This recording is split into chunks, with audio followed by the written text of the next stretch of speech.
Board members, we're going to call to order our regularly scheduled school board meeting of Tuesday, April 23rd, 2013.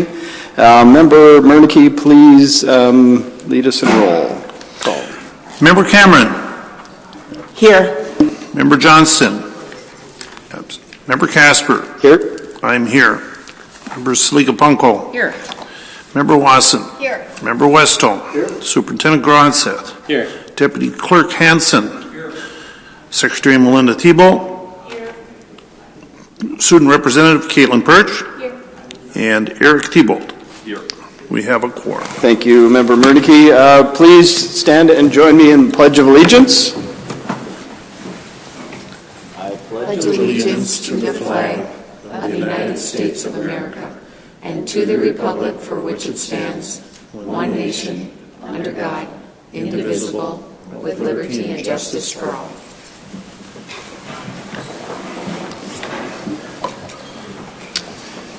Welcome, everybody. We are going to approve our agenda. Could I get a motion to approve the agenda for tonight's meeting? Second. Second by Member Wasson. Any discussion? Seeing none, a vote to approve. All those in favor? Aye. Any opposed? Moving on, that carries 6-0. Could I get, we're going to move ahead to the reading of and approval of minutes. Could I get a motion to accept the special school board meeting minutes of March 19th, 2013? So moved. By Member Sligapunko. A second, please. Second by Member Westholm. Any discussion? Seeing none, let's move to a vote. All those in favor? Aye. Any opposed? That carries 6-0. Moving on to the school board meeting minutes of March 19th, 2013. A motion to accept? So moved. By Member Sligapunko. A second by Member Westholm. Any discussion regarding the regular school board meeting minutes of March 19th? Chair Hesberg, Member Sligapunko. thank you. I just wanted to mention that we, for board members, that we have a corrected copy of that minutes of the regular school board meeting, so just want to make sure everyone saw that. Yep, everybody had that in their green packet, so hopefully you've replaced the one in our board book with the latest minutes. So thank you, Member Sligapunko, for pointing that out. Could we get a vote to accept? All those in favor? Aye. Any opposed? Moving on to our, that carries 6-0, excuse me. Moving on to our special school board meeting minutes of April 2nd, 2013. Could I get a motion to accept? Accepted by Member Sligapunko. A second by Member Westholm. Any discussion regarding our school board meeting of April 2nd? Seeing none, could we get a vote regarding that? All those in favor? Aye. Any opposed? Carries 6-0. Moving on to our meeting minutes of executive session of April 15th, 2013. A motion to accept? So moved. By Member Westholm, seconded by Second. Member Sligapunko. Any discussion regarding our executive session of April 15th, 2013? Seeing none, let's move to a vote. All those in favor? Aye. Any opposed? That carries 6-0. We're moving on now to school and community recognition, which board members, you'll recall the past couple of months we've added this to our agenda to recognize outstanding efforts with either our students or our staff. And this is an exciting opportunity for us to add this now as a regular part of our agenda. So with that, I'm going to ask Mr. Crawford to come forward. Board members will all step to the front of the podium to share in the recognition and congratulations to the students we're recognizing today. So with that, Mr. Crawford. Yeah, they're right there.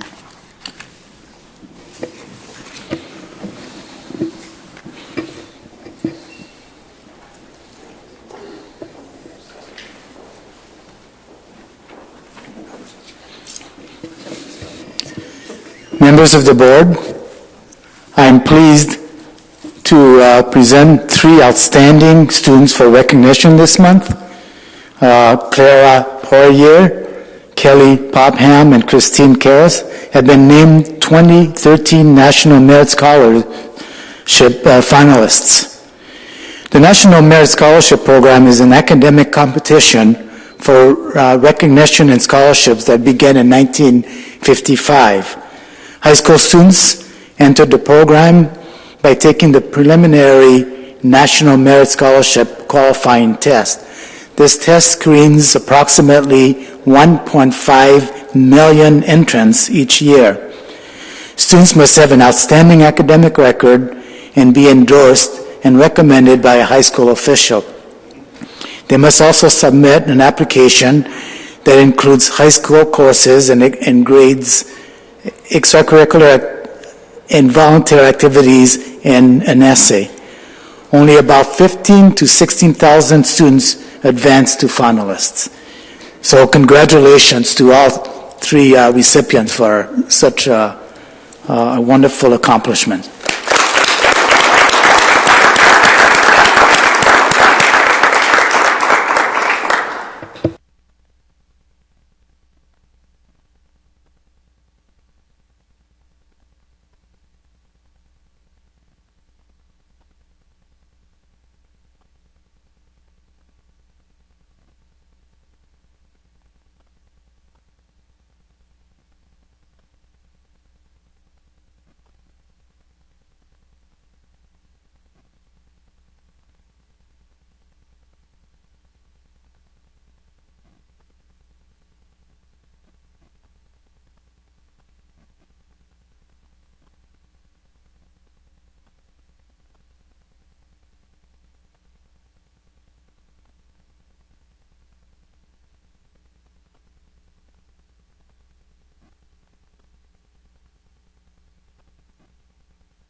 All right, again, congratulations to our 2013 National Merit Scholarship finalists. It's quite an honor and a wonderful opportunity for our district to have kids that are excelling at that level. And again, congratulations to each of you that were with us tonight.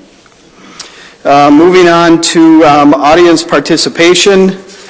We have 3 folks signed up so far, reminding others if they would like to address the board regarding anything school board related, they can do so.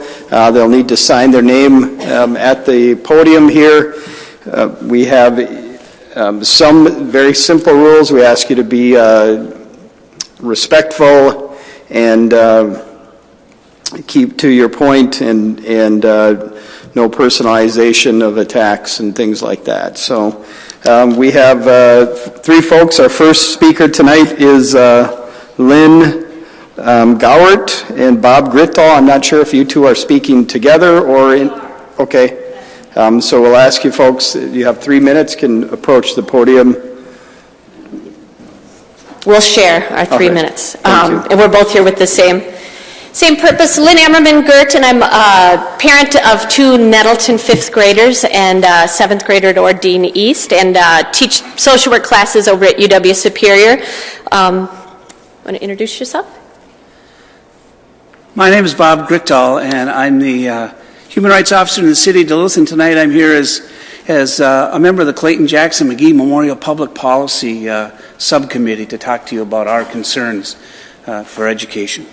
So we wanted to share with you a policy brief that we've put together on educational equity, you being one primary audience of this brief, but we're engaging community members, business leaders, legislators, all to help us partner with you in efforts to address the number of educational equity issues. And I know that a lot of you are supporters of ours, but I just thought I would remind you of our mission. It's to eradicate racial injustice through education, through reconciliation, and through healing.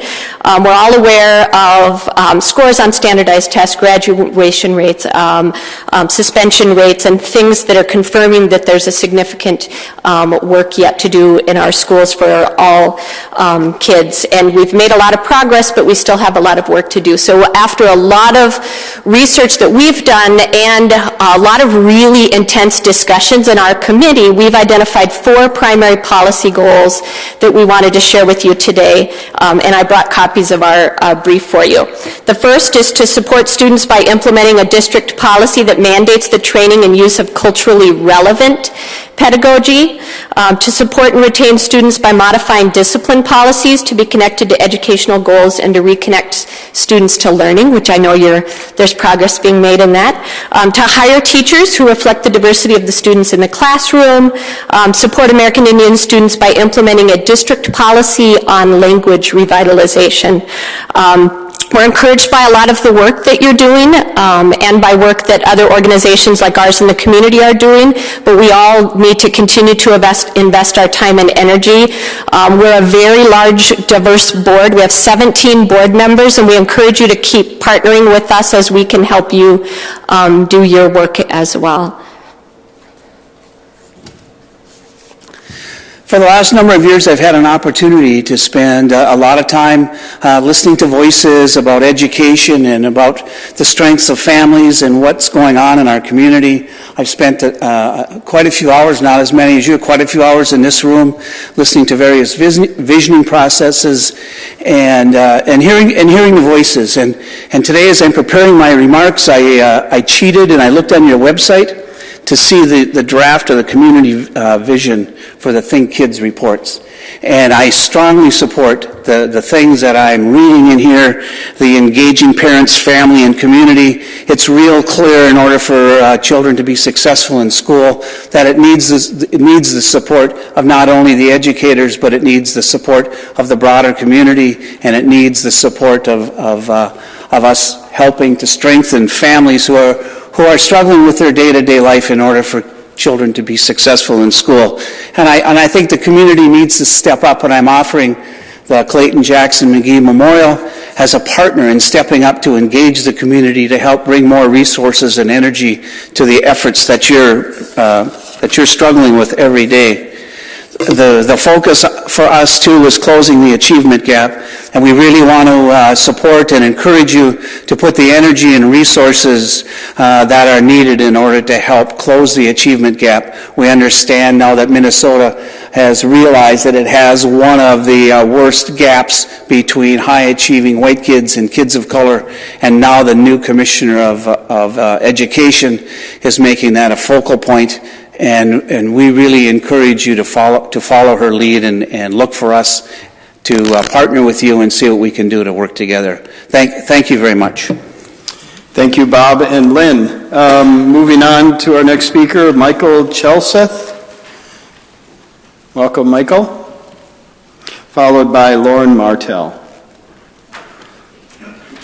And Michael, I'm just going to point out we have a timer here, and as it will stay green and then start to turn yellow and then go to red as you have about 3 minutes. Okay. And I'm a little lenient with that, so if we go beyond that, that's okay. Okay, thanks. So, all right.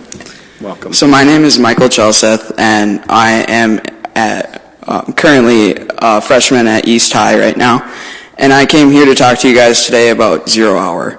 In middle school, where I went, I had very few electives classes to choose from, and I was really looking forward to when I came to East. I really wanted to try some new things and be challenged. Now you have to understand that 5 of the 6 hours that we get in our day without Zero Hour are full already when you get to East, because you have math, science, English, foreign language of choice, and social studies. So that only leaves one class that I get to choose, and it actually was one fewer class than I got to choose in middle school for myself. I just wanted to say that this would probably be unfair to the sophomore class of 2013-2014 if this happened again, because last year we had this cut for the freshman class for the first time, and we were not allowed to take 0 hour. And it would also limit kids who would like to explore different classes, and it stops people like me who came into high school wanting to be challenged and stuff from doing what we want to do. And so not only would it be unjust, it could also put a damper on our whole sophomore class, as we had to face no 0 hour last year, but possibly this year again. So thanks for your time. Thank you, Michael. Moving on to our next speaker, Lauren Martell.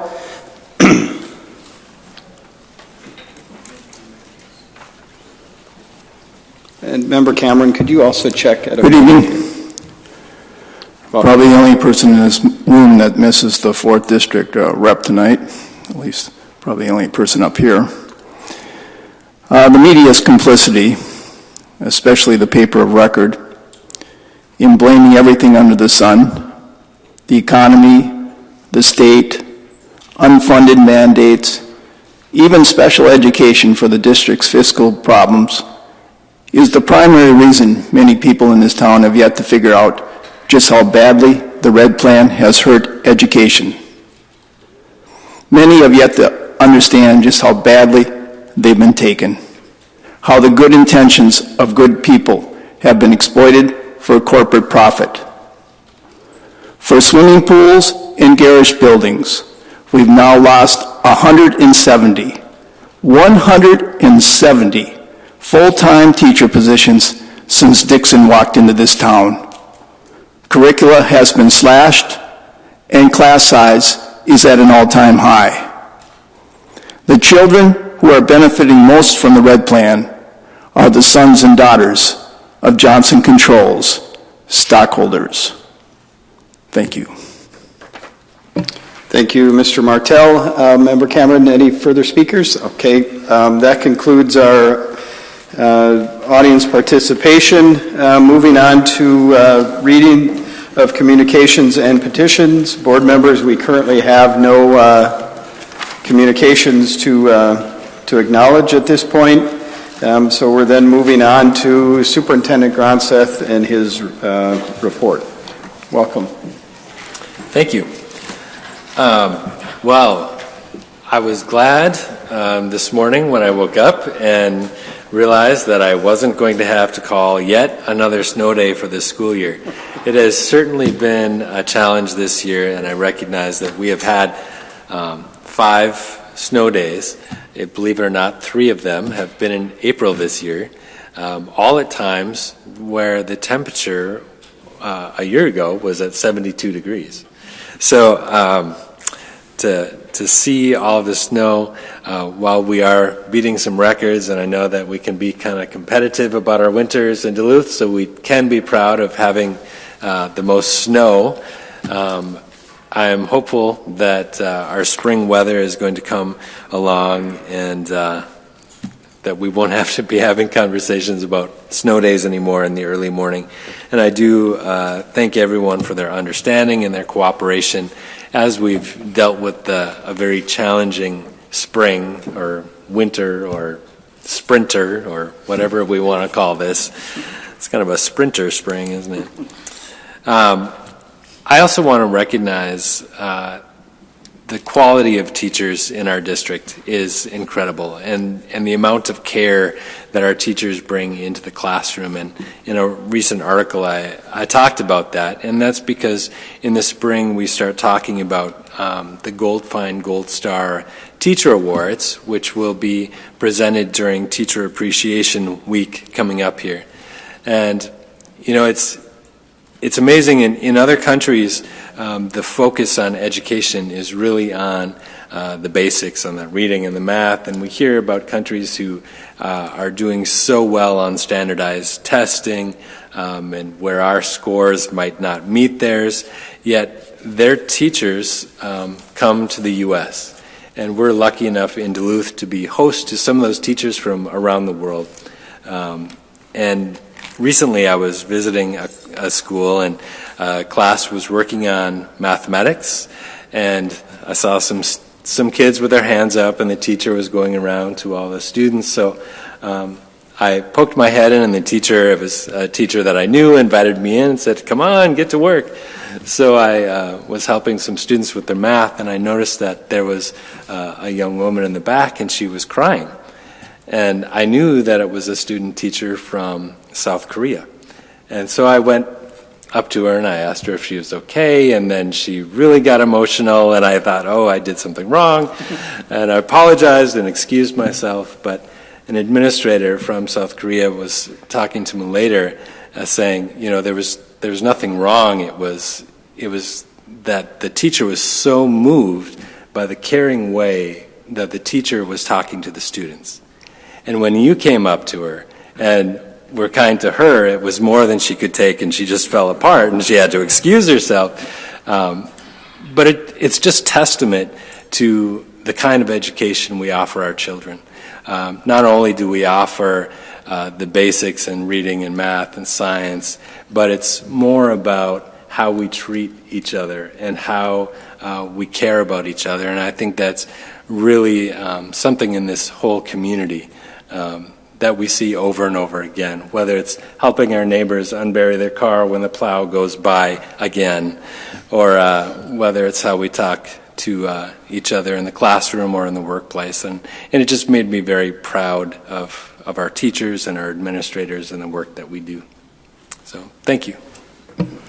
Thank you, Superintendent Gronseth. I was hopeful, too, that today was not going to be another snow day, so I was glad to hear that.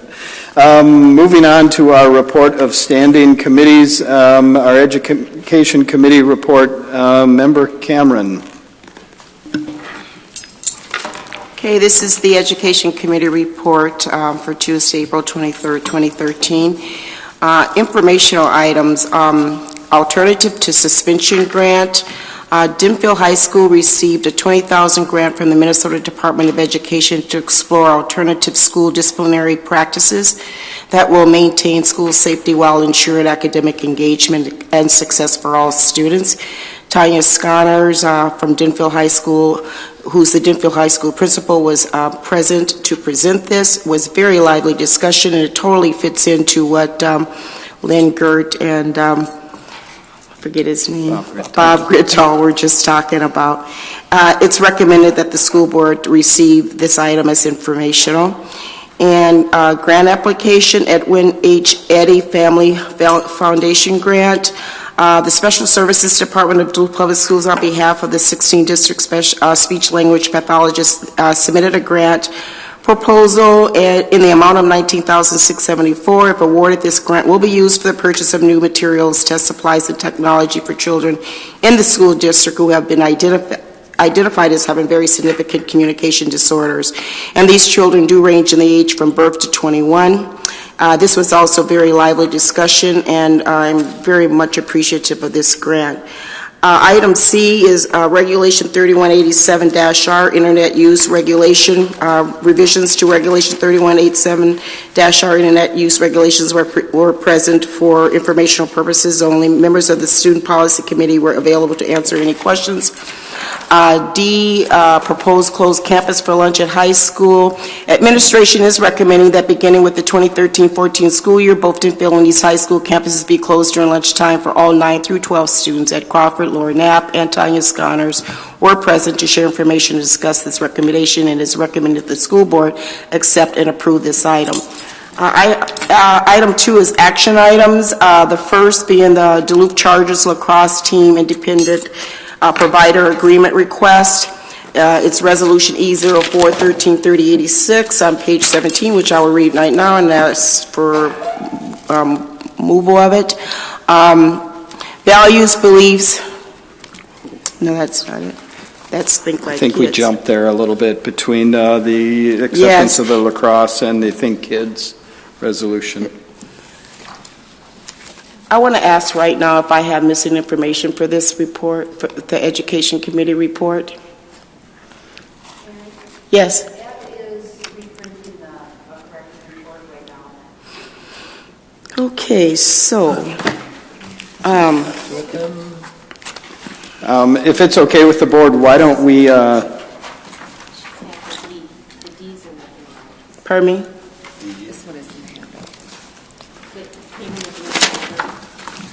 Resolutions too? Okay.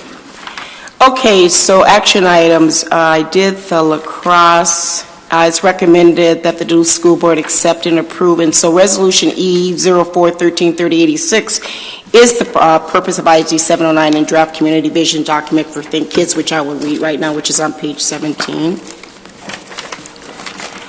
Whereas through the Think Kids initiative, people across Duluth, Minnesota were invited to participate in a community-wide conversation about education, whereas nearly 2,000 citizens from all walks of life took part, community and business leaders, neighbors, groups, and organizations, parents, teachers, students, and more, through over 60 meetings, online surveys, and other communication venues, sharing their thoughts about what's going well, what could be improved, what needs to be done now, and what should be done in the future.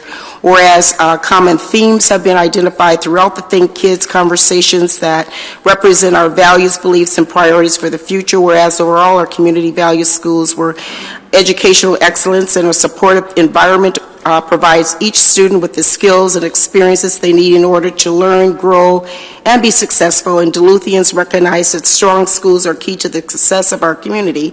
Whereas the final vision document, along with priorities identified through Think Kids, will be used to create a district-wide continuous improvement plan, which will be used to guide the development of individual school improvement plans. Whereas the purpose of Independent School District 709 is to provide a quality education and prepare our students for successful lives as global citizens in the home, community, and workplace. Now, therefore, be it resolved by the School Board of Independent School District 709, St. Louis County, Minnesota, that the shared values, beliefs, vision, and priorities identified by the community and captured in the draft vision document with the approved purpose of ISD 709 be adopted as the values, beliefs, vision, and mission for ISD 709. I move Resolution E04-13-3086 dated April 13, 2013. could I get a second? Second. Seconded by Member Wasson. Any discussion regarding the resolution? Seeing none, let's move to a vote. All those in favor signify by saying aye. Aye. Any opposed? That carries 6-0. Back to you, Member Cameron. Okay, I'm going with the revisions here. The next item on the agenda is 2013. Yeah, because I don't know.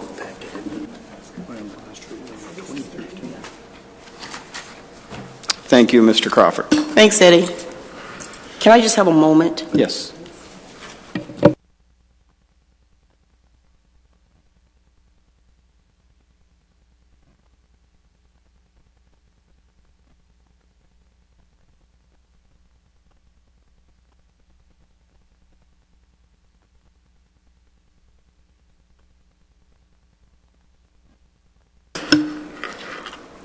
Back to you. Okay. Excuse me, back to you, Member Cameron. Thank you.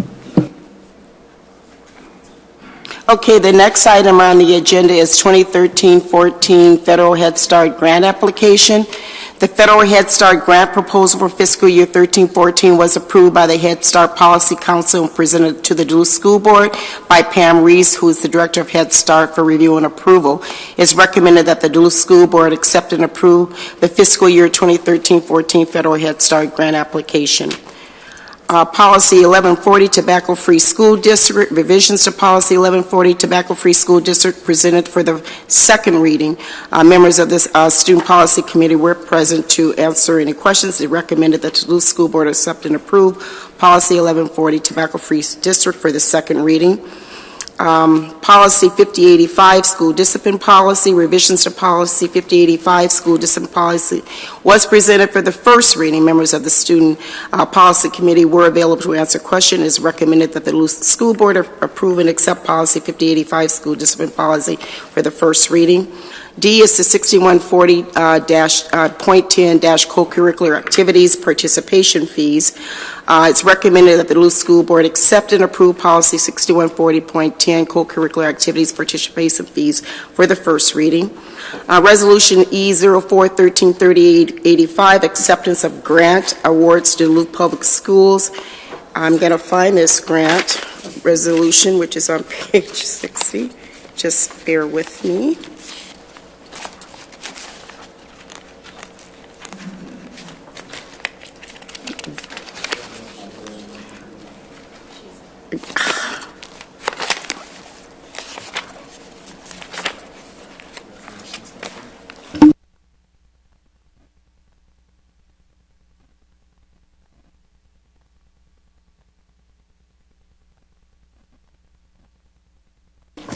I think I'm being tested because this is the first time this ever happened to me. So this resolution, this E04133085, is an acceptance of grant awards to Duluth Public Schools. And so therefore, I am going to move that we accept resolution E0413-3085, which is acceptance of grant awards to our public schools. Could I get a second? Seconded by Member Wasson. Any discussion regarding Resolution E14-13-3085? Seeing none, let's move to a vote. All those in favor? Aye. Any opposed? That carries 6-0. Back to you, Member Cameron, and your persistence. Okay, F is extended trip request. It's recommended that the Duluth School Board accept and approve the above listed field trips. Then there are diplomas. Brandon Joseph Willemark, Alicia Hanline, and Jacqueline Ratkin and Robert Baker. It's recommended that the Duluth School Board accept and approve the above listed diploma awards. And then policy 4015, prohibiting harassment, violence, and bullying. Very lively discussion. We've taken language from the state statute to include it in this policy. It is recommended that the Duluth School Board accept and approve policy 4015, prohibiting harassment, violence, and bullying. I would now like to move the entire Education Committee. All right, thank you, Member Cameron. Could I get a second to move the committee report? Second. Seconded by Member Westholm. Again, thanks, Member Cameron, for working through some difficulties with that agenda. Are there specific items board members would like to discuss? Member Wasson. I might have missed it, and I'm sorry if I did, but on our packet, we had it corrected that for the proposed closed campus for lunch, and it was just an informational item, and I don't know if that was read or not, but I want people to know it was in our packet. Yes, it to be included. It is informational at this point. So, thank you. Member Westholm. I had same thing, questions about that particular. Okay, go ahead. What I was wondering, and I know this was discussed at the committee meeting, but and maybe Superintendent Gronseth can answer this for the second time to my question, but what, and having a little bit of familiarity with this kind of thing and doing it in a high school, what kind of additional help are we anticipating for the high schools and as they get this going? Because I think they'll need some initially, especially, maybe not the whole year. That is a part of what the principals will be working on. As you know, right now it's informational, it's not an action item, so before it does become an action item, they'll be coming to us with some recommendations on that. Help would most likely come in the form of more help in the lunchroom, so more people serving. We would need some more furniture in our commons area to make way for more kids, and then there would need to be more supervision available, supervising more kids and making sure that we're watching over entryways and the like. Anything further, board members, regarding any topics with the Education Committee report? Seeing none, could we move to accept? All those in favor? Aye. Any opposed? That carries 6-0. On to our Human Resources Committee report. Member Westholm. And we have a very brief report, HR April 23rd report, but I'll go through what we do have, and that the main things are the staffing report, action items, and looking at those items, we have 3 certified co-curricular appointments, excuse me, 1 certified extension of contract, 5 certified leaves, 24 certified retirements, and I know this is the time of year when we get this, and interestingly, I recognized a few of these names. I think I hired a couple of these people and they're retiring, so I don't know if that said something about my age or what. But, 4 certified temporary increases, 13 non-certified appointments, 8 non-certified leaves, 1 non-certified long-term sub, 2 non-certified permanent decreases, 5 non-certified resignations, 1 non-certified temporary decrease, 1 non-certified termination, and 1 non-certified temporary increase. Then going back to the report as a whole, there are no other action items. There are no informational items. Again, the total certified retirements received year to date. And for future items, there are no HR future items at this time. So that is the HR report for this month. Thank you, Member Westholm. Could I get a second to accept the HR report? Second. Seconded by Member Saliga-Punko. Any discussion regarding the Human Resources report? Seeing none, could we get a motion to accept? All those in favor? Aye. Any opposed? Thank you. Moving on, 6-0. Moving on to our Business Committee report. Member Saliga-Punko. Thank you, Chair Casper. This is the Business Committee report for Tuesday, April 23rd, 2013. Number 1 is the financial report and all the different reports that we have. Number 2, bids, RFPs, and quotes. We have bid 1229, Congdon Park Elementary School landscaping and fencing, or fence. B is RFPs. We have an RFP 270, insurance brokerage and risk management services for Duluth Public Schools renewals for our RJF agencies, and renewing that for another year. I think that's what it was, yes. We receive a standard commission from the insurance carrier who ultimately underwrites the district's policies, or at the district's option, a negotiated lump sum to be determined before RJF places renewal coverage. And then we have quotes, quote 4141, annual fire extinguisher service. It's recommended that the school board approve entering into a contract with the firm listed above based on their low responsive quote, as shown on the quote tab and letter of recommendation is provided in response to quote 4141, annual fire extinguisher service.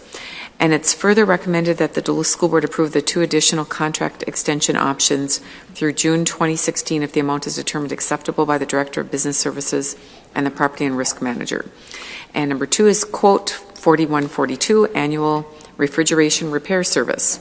And that's for Carlson Refrigeration, $14,550. It's recommended that the school board approve entering into a contract with the firm listed above based on their low responsive quote as shown on the quote tab and letter of recommendation. And it's pretty much the same, determined, it'll be renewed through June 2016 if the amount is determined acceptable by the Director of Business Services and Property and Risk Manager. And then we have no policies and regulations. Number 4 is contracts, change orders, and leases. And A is contracts. 1 is YMCA Key Zone regular school year, and attaches a contract with the YMCA to support Key Zone after-school programming for the 2013-14 school year. The amount of the contract is approximately $512,673, and the funding for the program will come from money collected from participants. And it's recommended that the school board approve the contract with the YMCA in that amount. Number 2, YMCA Key Zone Summer School attaches a contract with the YMCA to support Key Zone after-school programming for summer program in 2014. The amount of the contract is approximately $87,327, and the funding for the program will come from money collected from participants. And it's recommended that the Duluth School Board approve the contract with YMCA in that amount. Number 3 is the YMCA 21st Century Community Learning Center programs. Attaches a revenue contract with the YMCA to support the 21st Century Community Learning Center Key Zone programs in the amount of $116,436. It's recommended that the Duluth School Board approve that revenue contract with the YMCA in that amount. And B, change orders. 1, Congdon Park Elementary School. For concrete, aluminum windows, doors, and glazing, Congdon Park drywall, plaster framing. It's recommended that school board approve the change orders listed above for Congdon Park Elementary School, reflecting a total increase of $28,080. And I'm going to move on to the resolutions, if that's all right, Chair Casper. Turn to page 69. Okay, this is the resolution approval of the master plan for Duluth's Memorial Park near Laura MacArthur School.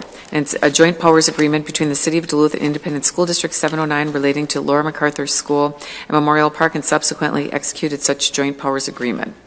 And I'm going to move it because we've had a long discussion on this. The resolution is B4-13-3088, dated April 23rd, 2013. Could I get a second? Seconded by Member Wasson. Any discussion regarding the Memorial Park Master Plan? Seeing none, let's move to a vote. All those in favor? Aye. Any opposed? That carries 6-0. Back to you, Member Sligopunko. Thank you. And then the last part is, we have a whole bunch of placeholders, but nothing there. Number 6 is informational. These items are provided for informational purposes only, no action required, but there's expenditure contracts, revenue contracts, facilities management and capital project report, the Johnson Controls Long Range Plan Status Report, change orders, and contracts related to the Long Range Plan, quarterly grants, donations, vending issues. And we did have a lengthy discussion about that as a follow-up to Student Representative Thibault at March 19th board meeting. So administration is reviewing the status at each building. We'll come back with a recommendation. And then we had another discussion on the retirement benefit discussion. Administration presented information relative to employee retirement benefits. And future items, workers' comp and property liability insurance policies and premium designation. And I move the remainder of the business report, Chair Casper, excluding the resolution. Could I get a second? Seconded by Member Wasson. Board members, things to discuss. Member Murneke. I have one question. I appreciate the information, Mr. Leiter, you've sent out, and I was trying to read your energy report. We're comparing energy costs from 2007 to 2012, and I remember 2007 we had a lot more buildings. Can you give me a rough approximation about how much money we're saving from the 2007 cost to what it is in 2012 now? Because this is good news for me.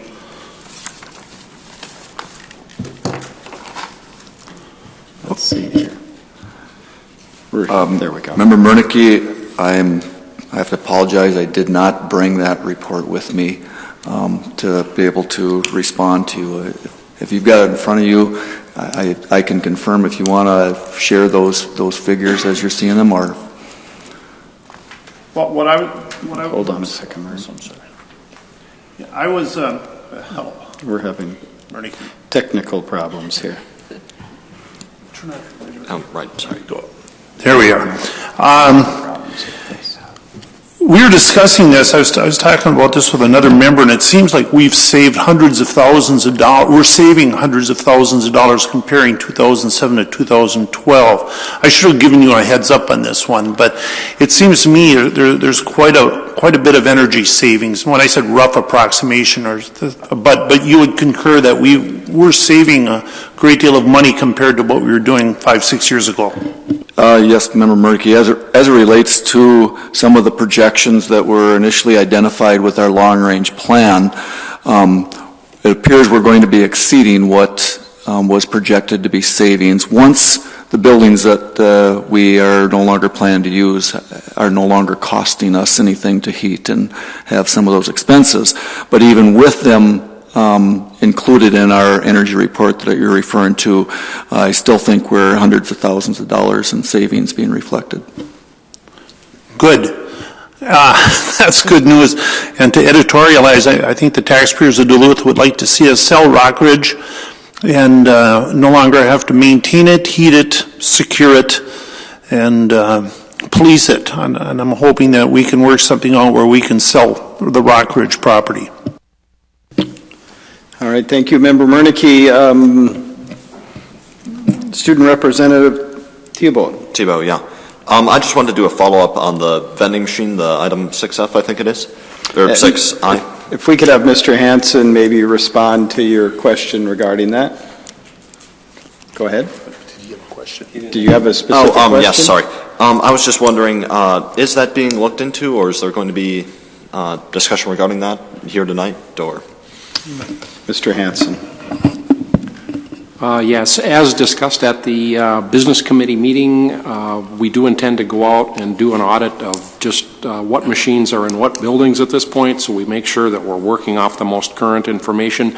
We'll bring that back to the board during our May meetings, so at the May Business Committee meeting and/or the May regular board meeting, we should be in a position where we've presented that information and can have additional discussion and take any appropriate action that the board deems reasonable at that time. Student Representative Tebow. Thank you. That's just all I So wanted to ask. more information to follow in May, I guess, is the bottom line. So in response, we heard your concern and other students' concerns, and we're looking into what we are currently doing and what we potentially could provide. So thank you. And thank you for speaking up about that. Chair Casper? Yes. Members of the board, I did grab that report, and if I could just follow up just briefly. Go ahead. The comparison that Member Murky was referring to was taking today's energy cost as it relates to what we paid in 2007, comparing that to our 2012 actual cost. The difference is approximately $400,000 that the district has realized in a cost reduction. Looking at the buildings that we're no longer going to have once they're sold, if they were not in this report, we would be looking at a cost avoidance of closer to $700,000. Wow. Thank you. Thank you for clarifying that and pointing that out for the board and members of the community, Mr. Leiter. Any further? Member Westholm. Yeah, I just have a question about 4A, and it's 1 and 2, and I don't have, the only question I have is, have these programs been run before the Key Zone? Okay, they have been. Superintendent Gronseth. This is the first rollout year for Key Zone, although it's the first year it's been a combined effort. We have run childcare at our schools in past years, some of them by the Y, some of them by the school district, and so this is the first year that they're really combined into one effort. The only question I had about it is you look at YMCA Key Zone regular school year and $512,000, and then number 2, $87,000, and it's the funding will come from money collected from participants. The only worry I have is that's a lot of money, and do we, what do we think? Do we actually think we're going to get that much? Those are funds that have been collected in the past. It is the child care is primarily a fee-for-service provided to families, so it's kind of in the way of daycare. We do have many scholarship students who are going to the program and gaining from the academic programming that's available. So it is a balance between families who are paying for a child care service and those who are receiving the academic services. Any further concerns from board members regarding the business committee report? We have brought it forward and we have a second. Could we get a vote to approve the committee report? All those in favor signify by saying aye. Aye. Any opposed? That carries 6-0. Moving on to special resolutions. We have none at this time. Then moving on to questions and other. And I do have one, Mr. Leiter, Mr. Hanson, before you guys leave. Thank you. Most of us as board members read in today's paper about the current decision regarding the non-zone or not rezoning of Rock Ridge to an R2 classification. And Mr. Leiter, or Superintendent, could you please update the board on what the implications of that decision are on the district and the potential options that we may have regarding that decision? Chair Casper, members of the board, I think, first of all, I did have an opportunity to follow up with the interested party that was identified in the newspaper, UDAC, and certainly they have been looking at that building as a possible site for their relocation, but that is where it is right now. They're looking at it. We have no commitment, didn't have any indication that they're closer to that point. But I think, as I've stated before the Planning Commission prior to their approval, that without the ultimate change in zoning that would allow for what is considered the highest and best repurposing of multiple family housing, we continue to struggle to attract developers' interest, and I believe it's can be directly attributable to not having the zoning and developers considering what they would be faced with and the uncertainties that they wouldn't be able to achieve the zoning requirement and needing to put investment into that building before they even knew whether or not they could accomplish what they want. And I think if the City Council, City of Duluth Planning Commission worked with the school district and we were able to have a portion of the property, we're not looking at all of it, the undeveloped lands, we're looking at that remaining R1, which may not be developed at all depending on the buyer, but the building, the land that the building is on itself and what's required for parking would be looked at as an R2. If we can accomplish that, I think we would be much more successful attracting a developer. I'm going to follow up with you then. If we're unable to realize that R2, what's the implication then to that property, or what are our options as a board regarding that property? Well, Chair Casper, members of the board, I think I wasn't at the City Council planning meeting, agenda meeting, where they had some discussion, so I can only reflect on what I've heard and what I read in the newspaper. It appears that the intent is to not act on it until there is a developer, and then suggest that developer work with the community to convince them that the development is acceptable, and then the City Council would come back to reconsider changing the land use and the zoning. I'm not giving up on their working with us prior to that. I think it makes a lot of sense. I'm hoping that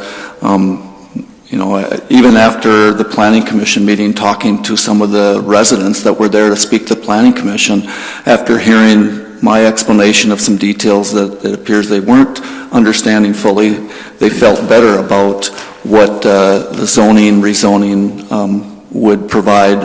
So I think I was really hoping to have the opportunity last night to have presented the same information to the City Council. Unfortunately, was not able. Okay, Superintendent. I just wanted to respond another way to your question about what are the possibilities if that zoning does not go through. Currently, it is zoned an R1, which is residential area. There is several lots that are buildable lots surrounding the school, and it would be a possibility to sell off those lots individually to individual builders who would like a home in the area.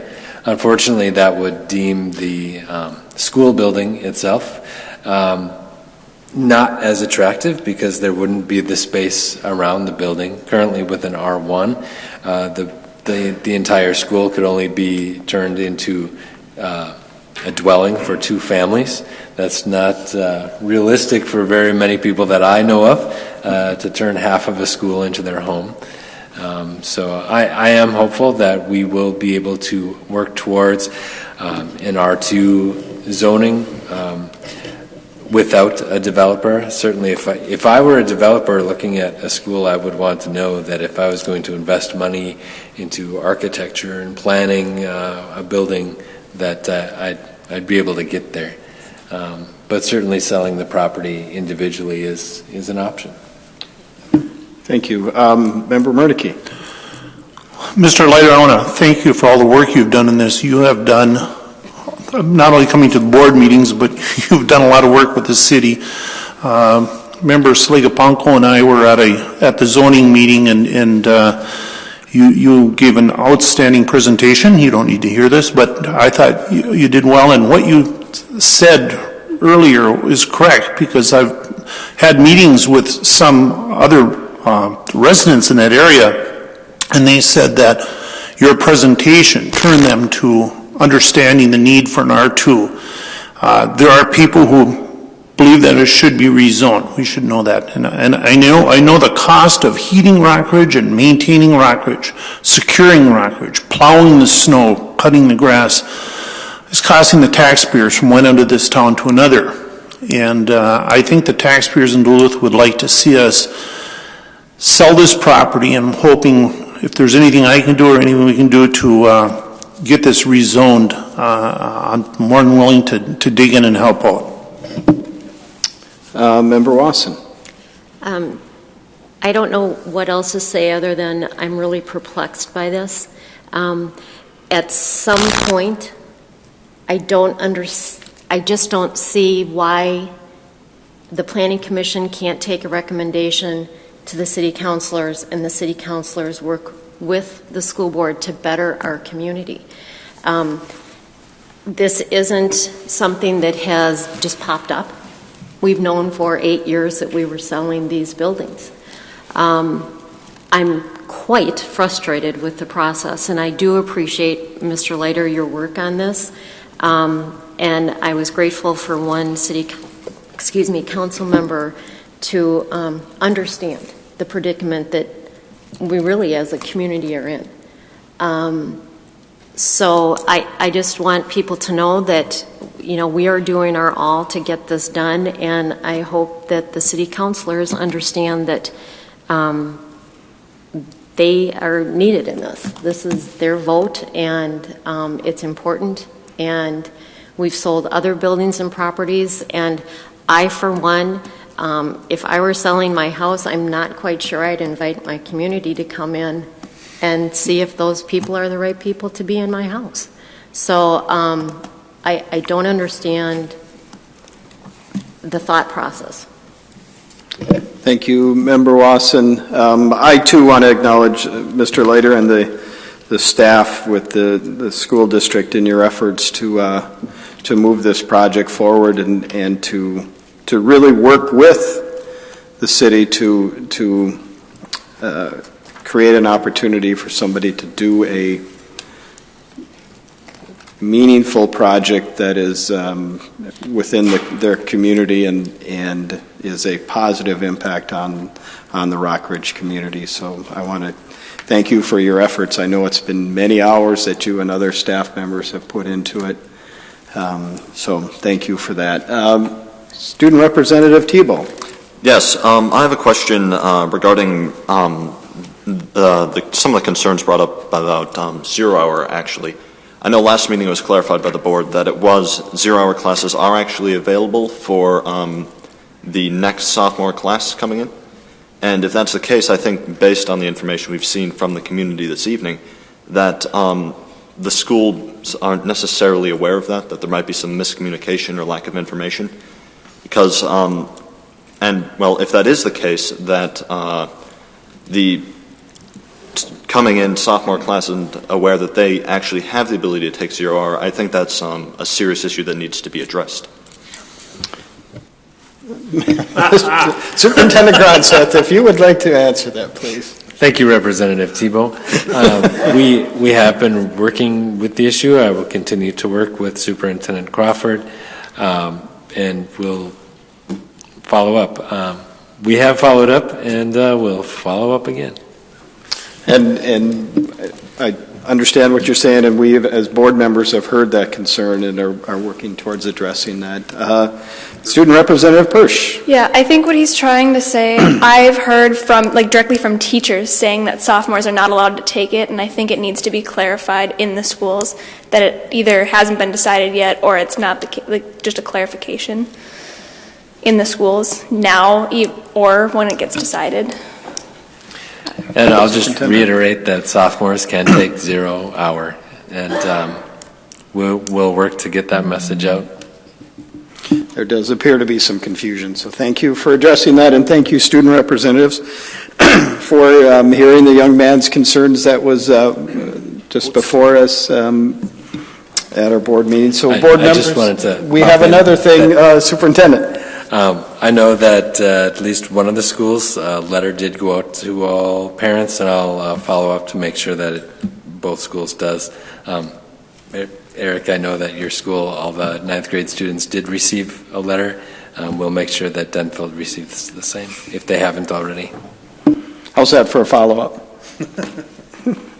Okay. Board members, any other questions or concerns? Seeing none, we are adjourned. Enjoy your evenings. And again, folks, thank you for coming, and thank you to our members of the community that spoke before us. Have a good evening.